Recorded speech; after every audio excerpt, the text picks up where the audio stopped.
Applause for Kaushik sir. The ambience has once again become very much sound.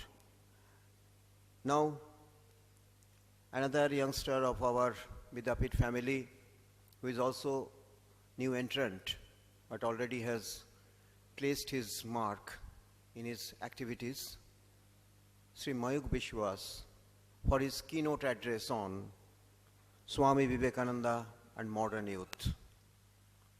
Mayukh sir, please. Good evening, everyone.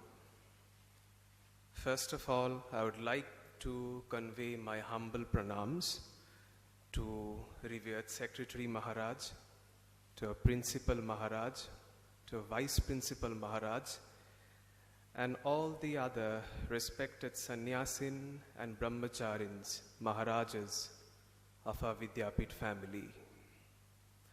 My namaskar also to our Vice Principal Sir and all my fellow colleagues who are present here.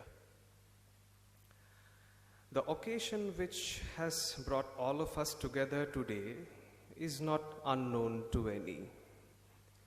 It is perhaps one of those days which are inexplicably important as far as the well-being of our country is concerned.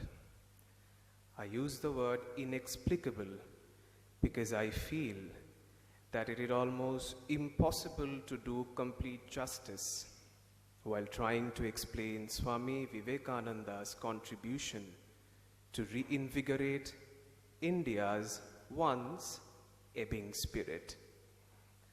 So why did I use the word once? Because this great soul over here made sure that India revived, that the spirit does not vanquish completely. Now, speaking of the theme of the convention today, Swamiji and modern youth, rather I would like to say Swamiji and the youth, given the universal stature of the person about whom this entire event has been organized. Swamiji cannot be restricted to any time or any space. He is universal. So, speaking of the theme of today's program, I would like to throw a tiny beam of light on the humongous mountain of his messages for everyone, especially the youth. First, I'd like to mention one of his very famous quotation, be and make. These are perhaps those three words which almost sum up what Swamiji had asked from all of us. He wanted all of us, especially the youth of the world and also of our country, to be something and also produce the same. The question then arises, what exactly did Swamiji want us to be? To which he replies, Esho manush hao, baki shob hoiya jaibe. I repeat, he says, Esho manush hao, baki shob hoiya jaibe. It literally translates to, come be humans, the rest shall take care of itself. He wanted all of us to be humans first, then all the other forms of greatness might be discussed upon. First and foremost, be human. This is what he wanted from all of us. So, listening to this, we might feel like inquiring, what exactly then makes us human? To this, Swamiji mentioned about the 3 H's, a head to think, a heart to feel, and hands to work. According to Swami Vivekananda, it is essentially the lack of harmony among these 3 things which is at the root of almost all our miseries of our lives. The things that we think as important and understand as beneficial for us hardly find their place in our heart as we fail to feel their importance in our existence. Even if we manage to both understand and feel what is necessary for us, more often than not, we simply lack the agency to act on it. Thakur Shri Ramakrishna Paramhansha built himself in such a way that whenever he would perceive something as necessary, he would do it.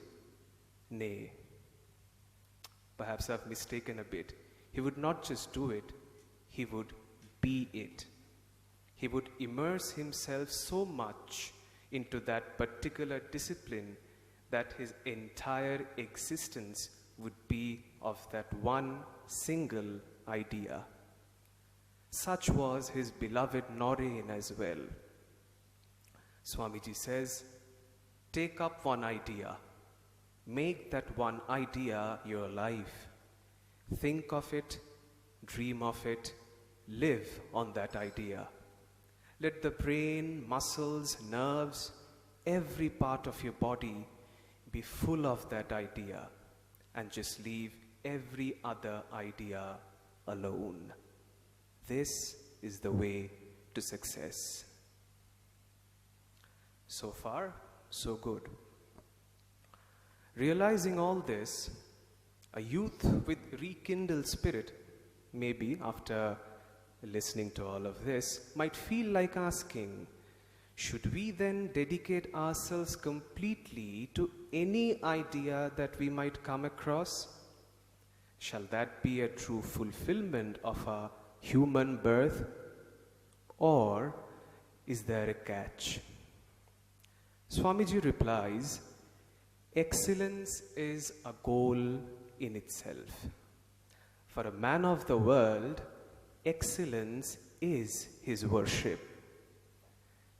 If we do whatever that we need to do, the best way possible and with utmost care, we shall have lived a fairly successful life.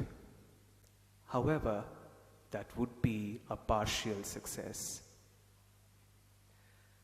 At the heart of Swami Vivekananda's entire ocean of messages for us lies one all-pervading theme: be one with God. All the success that we might ever achieve in our lives, all the excellence, all our efforts to be humans shall ultimately be in vain if we do not fulfill the ultimate purpose of our lives, which is realizing the absolute. Many of us think, and I mean many of us think that Swami Vivekananda was just a mere motivator. He was not.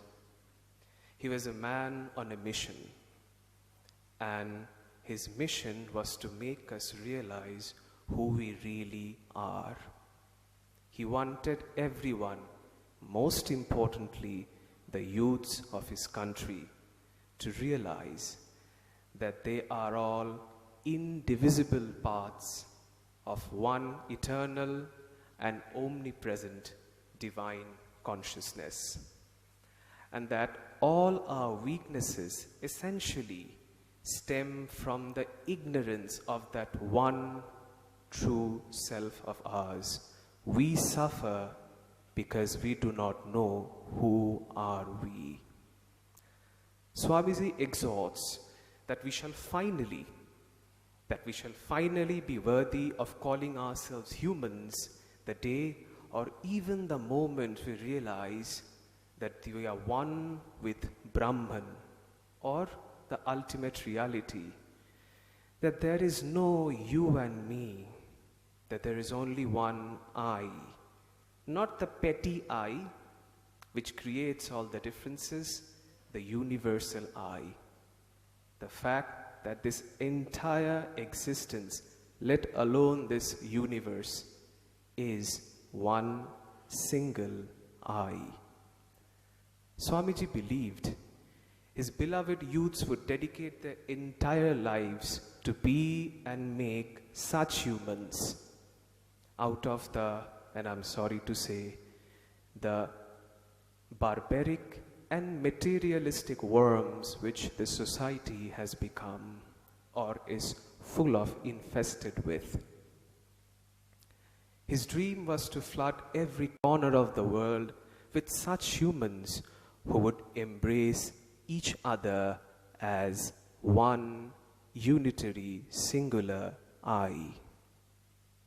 And according to him, such humans can only be produced if every child who treads on Mother Earth strives to realize that she or he is none other than a part of the all-pervading Almighty Spirit, that God, as we most often like to call it as, is the only reality of our existence, and that the real consummation or fulfillment of this human birth is realizing that absolute truth and consecrating our entire lives to that one particular end.